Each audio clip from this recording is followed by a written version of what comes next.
l'ASMR. Merci d'avoir choisi notre compagnie pour voyager en toute tranquillité sur le chemin de l'ASMR. J'ai sorti mon plus beau pilou-pilou parce qu'avec le froid qui approche, l'hiver et Noël, un moment cocooning ça fait toujours du bien. Donc hop, mes petites oreilles sont en place et je vous invite à faire de même. Prenez donc une boisson chaude, un plaid, une bouillotte ou même vous mettre sous la couette avec votre plus gros pilou-pilou pour être bien au chaud et vous laisser guider. Ce soir, je vous propose de lire des contes autrichiens. Ce sont de courts contes et ce livre, je vous l'ai présenté dans une autre vidéo. Je l'ai acheté en Autriche, à Vienne, avec mon chéri il y a quelques années. Et je vais vous en lire deux.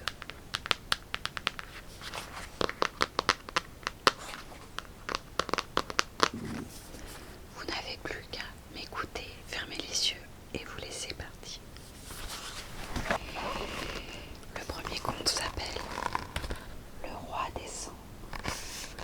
Le premier conte s'appelle Le roi des cendres, de la région de Burgenland. Il était une fois un roi qui avait une fille unique et elle avait 17 ans. Un jour que le roi partait à cheval, elle lui dit : « Père, tout ce qui en volant heurtera votre chapeau, apportez-le-moi. » Le roi avait déjà chevauché pendant 1 heure et rien ne l'avait encore frôlé. Il pénétra à cheval dans la forêt. C'est alors qu'un oiseau vint heurter son chapeau.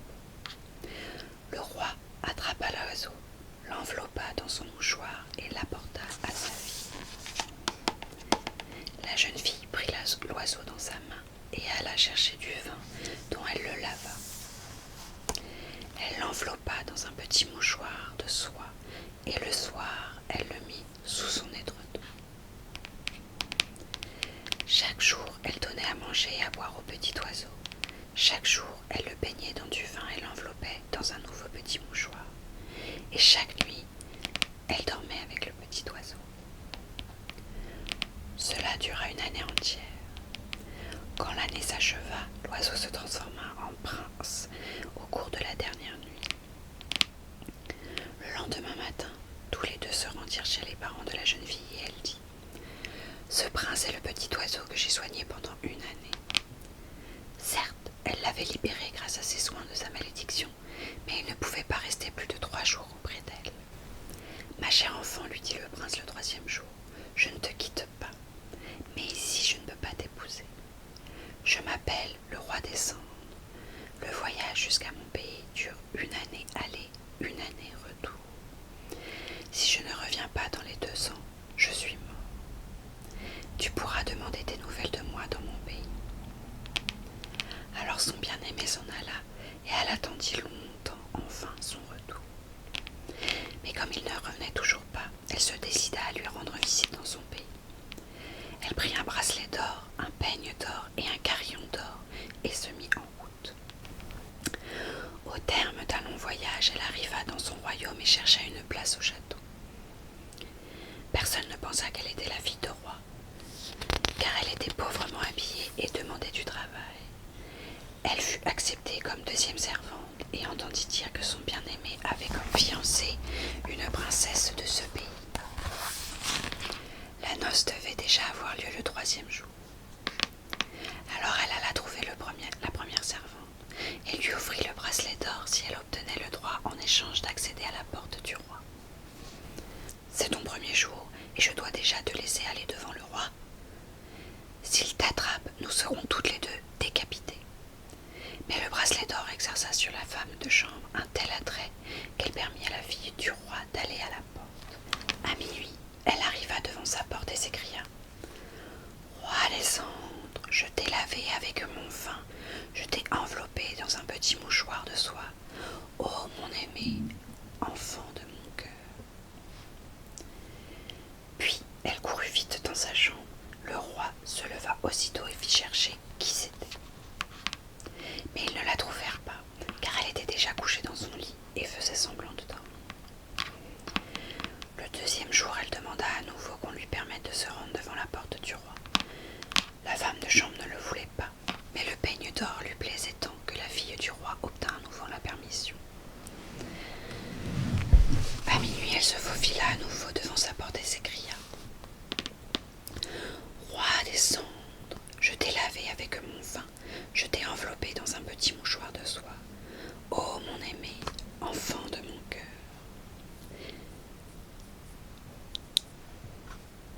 Puis elle se sauva en toute hâte, et à nouveau il ne la trouva pas.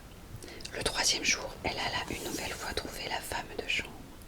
Je t'en prie, laisse-moi une troisième fois aller à la porte du roi. Je te donnerai mon carillon d'or. Au début, la femme de chambre ne voulut pas, car elle avait très peur des conséquences, mais le carillon lui plaisait tant qu'elle finit par accepter. Or, cette nuit-là, il avait dans la chambre du roi 4 gardes. La fille du roi se présenta à nouveau à la porte et s'écria: Roi des cendres, je t'ai lavé avec mon vin, je t'ai enveloppé dans un petit mouchoir de soie. Ô mon aimé, enfant de mon cœur. Les 4 se précipitèrent alors hors de la chambre du roi, et avant qu'elle ne se fût éloignée, ils avaient attrapé la fille du roi. On éclaira pour voir qui c'était.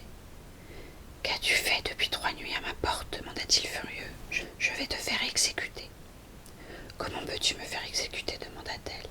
N'as-tu pas dormi toute une année à mes côtés alors que tu étais un oiseau? Alors le roi eut peur au plus profond de son cœur, et il aurait préféré n'avoir pas prononcé des paroles aussi dures.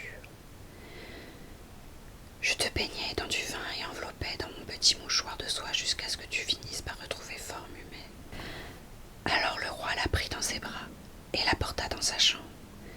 Ils restèrent ensemble toute la nuit et conversèrent. Au matin, il envoya à l'autre un message lui disant qu'il ne l'épouserait pas, car la fille du roi était venue, elle qui l'avait libérée de sa forme d'oiseau. Ils se marièrent et envoyèrent des messages pour proclamer leur bonheur dans son pays natal, avec une jolie illustration. C'était le roi des cendres.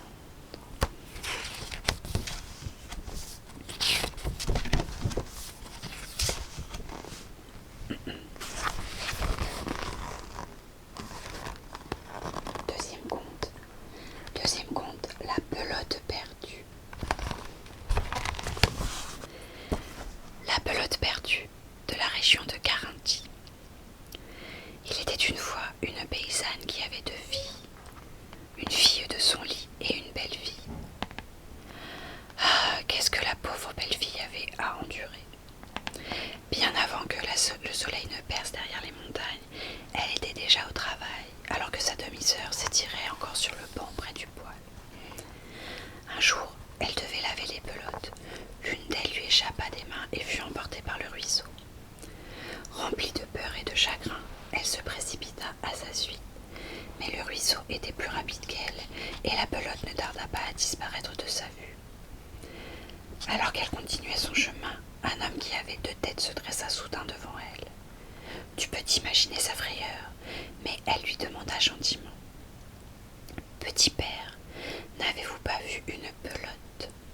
L'homme à 2 têtes répondit: Chère petite, je n'en ai pas vu.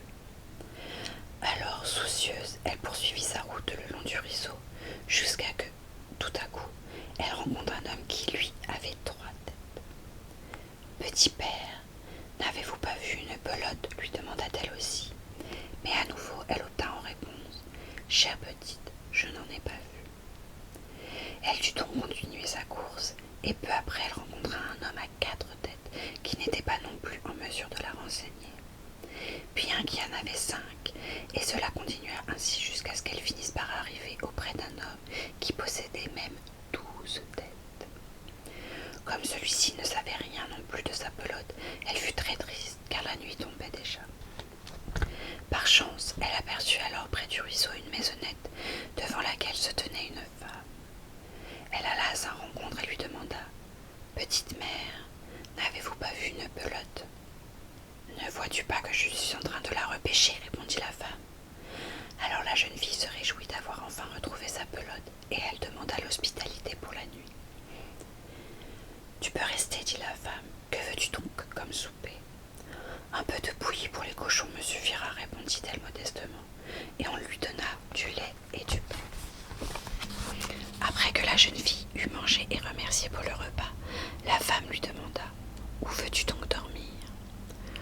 Dans la porcherie, cela me suffira, répondit la jeune fille, et elle put dormir dans un lit de plumes. Le lendemain matin, quand la belle fille voulut se remettre en route pour rentrer chez elle, elle eut de nouveau à choisir, car la femme lui demanda « Que veux-tu comme monture pour rentrer chez toi, un bâton ou un cheval ?»« Un bâton me suffira, répondit-elle, et on lui donna un beau cheval blanc. Tandis qu'elle traversait la forêt pour rentrer chez elle, un petit chien aboya « Fouette, fouette, femme en or !» Et quand elle arriva à la maison, elle était couverte d'or de la tête aux pieds. Quand l'autre fille vit cela, elle voulut aussi laver des pelotes et pria sa mère de lui permettre. Elle espérait devenir encore beaucoup plus belle que sa demi-sœur. La mère n'avait rien contre, et c'est ainsi que la jeune fille se rendit au bord du ruisseau, jeta avec ardeur une pelote dans l'eau et se précipita à sa suite. Comme sa sœur, elle rencontra les hommes aux nombreuses têtes, et l'un après l'autre, elle leur demanda « As-tu vu une pelote ?» Mais aucun ne put la renseigner. Elle atteignit enfin près du ruisseau la maisonnette dans laquelle se tenait la femme. Quand elle lui demanda avec rudesse « N'as-tu pas vu une pelote ?» Celle-ci lui répondit « Ne vois-tu pas que je suis en train de la repêcher ?» Alors la jeune fille demanda l'hospitalité pour la nuit et fut bien accueillie. « Que veux-tu donc comme souper ?» demanda la femme. « Du lait et du pain, répondit-elle, mais elle n'eut qu'une bouillie pour les cochons. Où veux-tu donc dormir demanda alors la femme. Dans un lit de plumes, répondit-elle, mais elle dut dormir dans la porcherie. Le lendemain matin, la demi-sœur voulut rentrer chez elle et la femme demanda Que veux-tu comme monture pour rentrer chez toi, un bâton ou un cheval blanc? Elle aurait bien aimé le destrier, mais on ne lui accorda que le bâton. Quand, chevauchant celui-ci, elle traversa la forêt, elle entendit un petit chien aboyer. Fouette, fouette, femme poisseuse. Et quand elle arriva chez elle, elle était couverte de bois de la tête aux pieds. Et voilà la dernière illustration.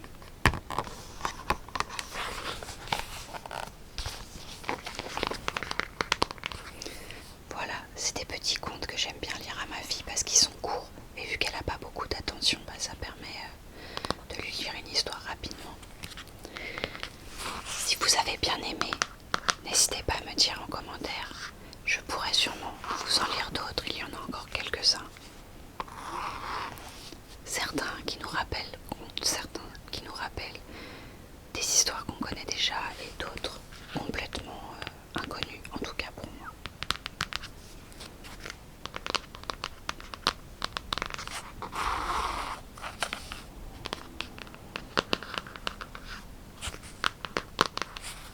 Et voilà, il me reste à vous souhaiter de très bonnes fêtes. Je vous laisse ici sur le chemin de la relaxation et de l'endormissement.